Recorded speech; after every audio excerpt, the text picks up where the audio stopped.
¿Y si te dijera que el futuro del poder económico mundial no está en el petróleo, ni en el oro, ni siquiera en el mismísimo Bitcoin del que tanto hablo, sino en algo mucho más aburrido, las stablecoins? Sí, esas criptomonedas que solo replican al dólar podrían convertirse en el arma financiera más potente de Estados Unidos en el siglo XXI.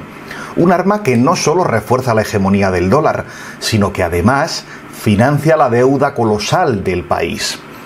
Y aquí aparece Donald Trump, el presidente naranja, un personaje que nunca pasa desapercibido. Para algunos, un empresario excéntrico, para otros, un político impredecible. Pero lo cierto es que ha entendido antes que muchos el potencial de estas monedas y lo está usando para algo que va mucho más allá de las elecciones o de su presidencia: construir una infraestructura financiera global bajo su marca. Bienvenidos a Mono Street.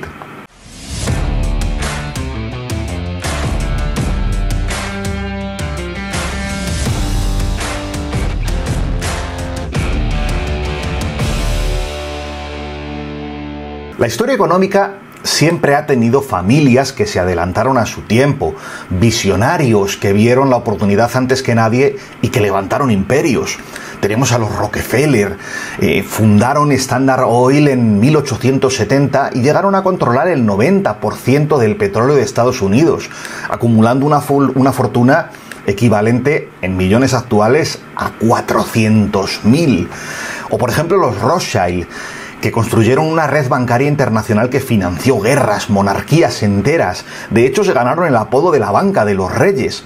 O también, un tercer ejemplo, tendríamos a los Vanderbilt, que pasaron del dominio en los barcos de vapor a los ferrocarriles y controlando arterias clave en la primera globalización.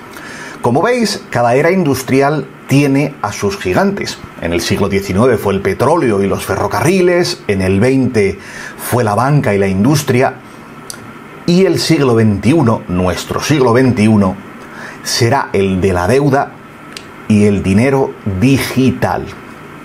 El gigante endeudado. Si Rockefeller dominó el petróleo, los Rothschild la banca, hoy el recurso estratégico es otro: la deuda. Y Estados Unidos es, sin ninguna discusión, el mayor deudor de la historia de la humanidad. 35.6 billones de dólares de deuda. Un ritmo de 1 billón con B cada 100 días. 1.2 billones anuales solo en intereses, más de lo que gastan en defensa, un ratio deuda-PIB del 123%. Estos números asustan muchísimo, pero lo más grave, sus principales acreedores, que son Japón y China, están reduciendo posiciones. Y cuando tus mayores prestamistas empiezan a retirarse, necesitas nuevos compradores desesperadamente. Y ahí es donde entran las stablecoins. Trump y las stablecoins. Donald Trump nunca ha sido un enamorado de Bitcoin. De hecho, llegó a decir que era una estafa contra el dólar. Pero claro, estamos hablando de Trump. Y en su última campaña electoral, de la que ya hace casi un año, de repente se declaró bitcoiner. Hello, Bitcoiners. Thank you very much. Hello, it's good to be with you. ¿Creéis que Trump estaba convencido de las virtudes del dinero duro? Bueno, yo creo que para nada. Trump no se hizo bitcoiner, se disfrazó de bitcoiner. Porque su verdadero objetivo, aparte de ganar las elecciones, no era Bitcoin, eran las stablecoins. Pero espera, vamos a hacer un pequeño vistazo al pasado y respondamos a la pregunta: ¿cómo llegaron a ser las stablecoins tan importantes? Ya que hace apenas 10 años esto era un simple experimento técnico dentro del ecosistema cripto. Era una herramienta para los traders y estaba pensada pues simplemente como un puente rápido entre exchange. Nadie les prestaba demasiada atención. Sin embargo, fueron creciendo en silencio y hoy son uno de los actores financieros más relevantes del planeta. En 2015 movían apenas unos millones. en 2025 ya superan los 290.000 millones de capitalización y el 95% aproximadamente replican al dólar. Y esto consolida aún más la supremacía de la divisa estadounidense.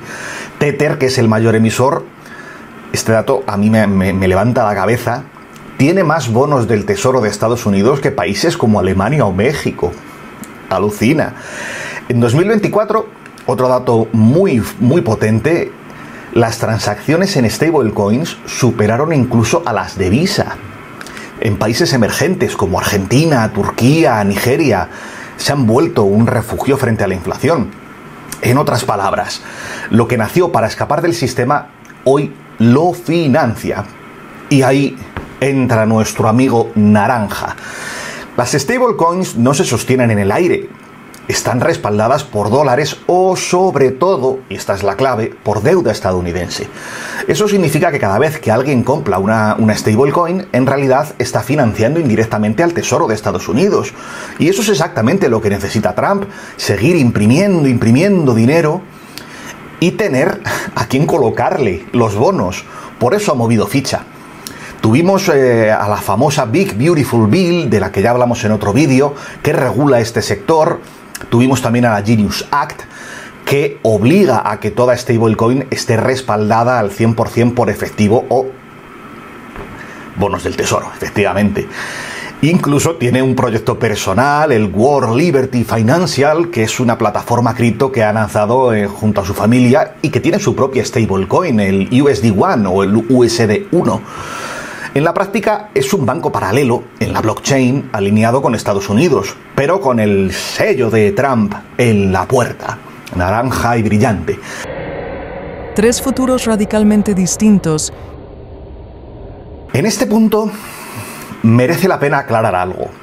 No todo lo digital es lo mismo, porque una cosa es Bitcoin, otra las stablecoins, y otra muy distinta son las CBDCs, las divisas centrales de los bancos, las divisas digitales de los bancos centrales. Bitcoin es libertad individual. Nadie lo controla, nadie lo censura, nadie puede imprimir más. Es dinero duro, escaso, descentralizado.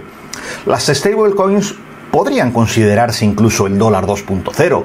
Son rápidas, son globales, son fáciles de usar, pero al final están al servicio de Estados Unidos e incluso ahora al servicio de Trump.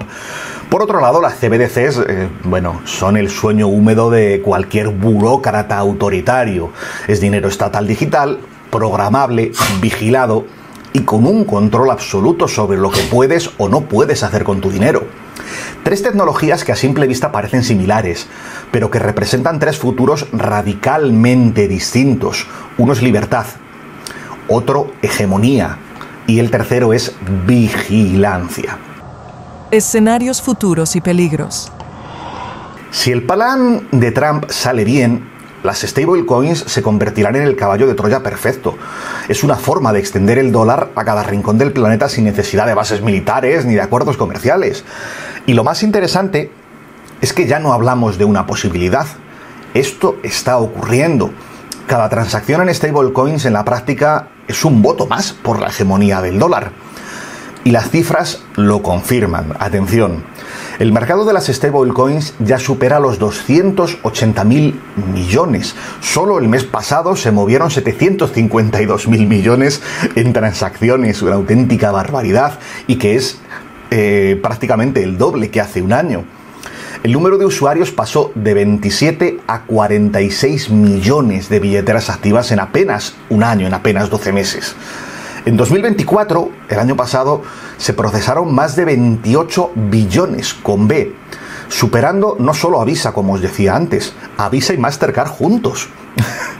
Mientras tanto, echando un vistazo a China, vemos cómo aceleran con su yuan digital, aunque ya han hablado de alguna posible emisión de stablecoins del yuan.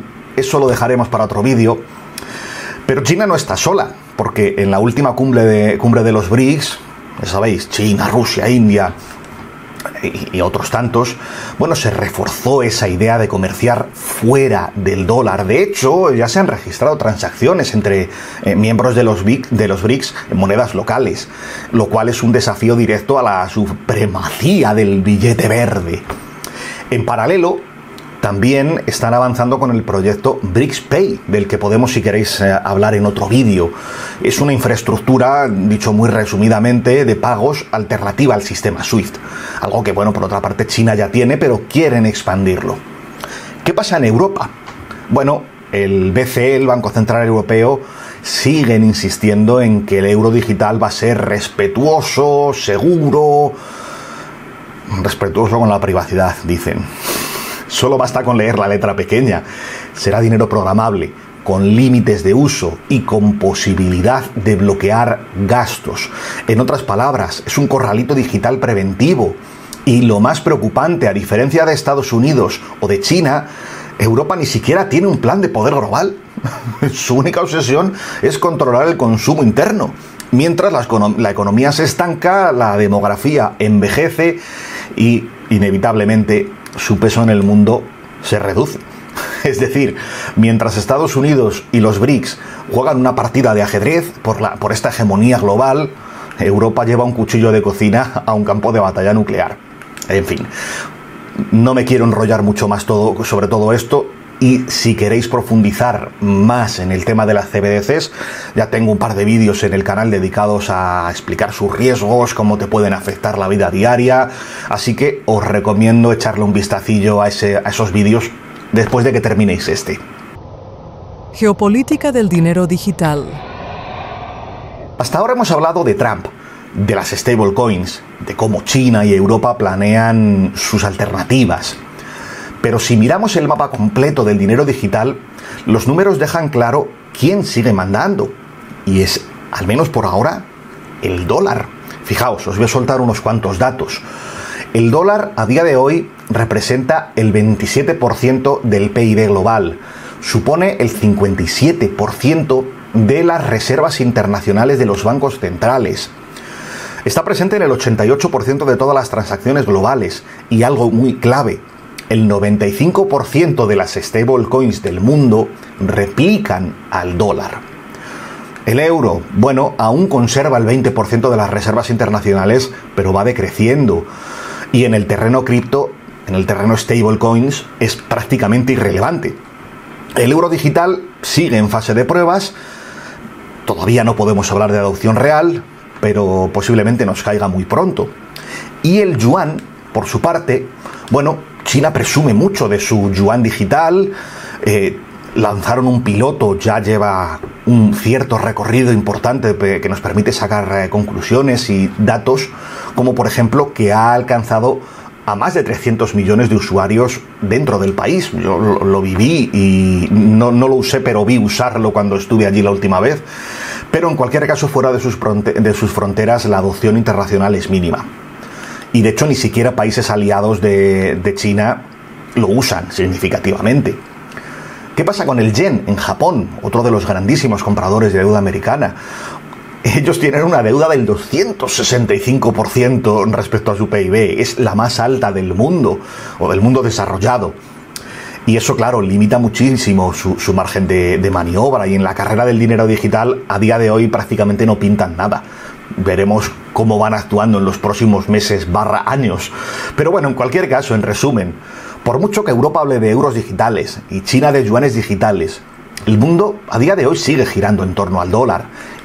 Y eso nuestro amigo Naranja lo sabe también, que ya se ha colocado al frente, como si quisiera colarse en la misma liga que los Rockefeller, que los Rothschild, aunque bueno, claro, a su estilo, con un logo y un token made in Trump. ¿Trump es un nuevo Rockefeller? Comparar a Donald Trump con gigantes como Rockefeller, como los Rothschild o como los Vanderbilt puede sonar a sacrilegio. Bueno, un poquito lo es, porque ellos construyeron imperios que cambiaron la historia. Rockefeller convirtió el petróleo en la sangre de la economía moderna. Los Rothschild, por su parte, tejieron una red bancaria internacional que financió guerras y monarquías enteras. Y Vanderbilt, con sus ferrocarriles, unió continentes y abrió la primera gran globalización. Trump, en cambio, vende gorras rojas y NFTs.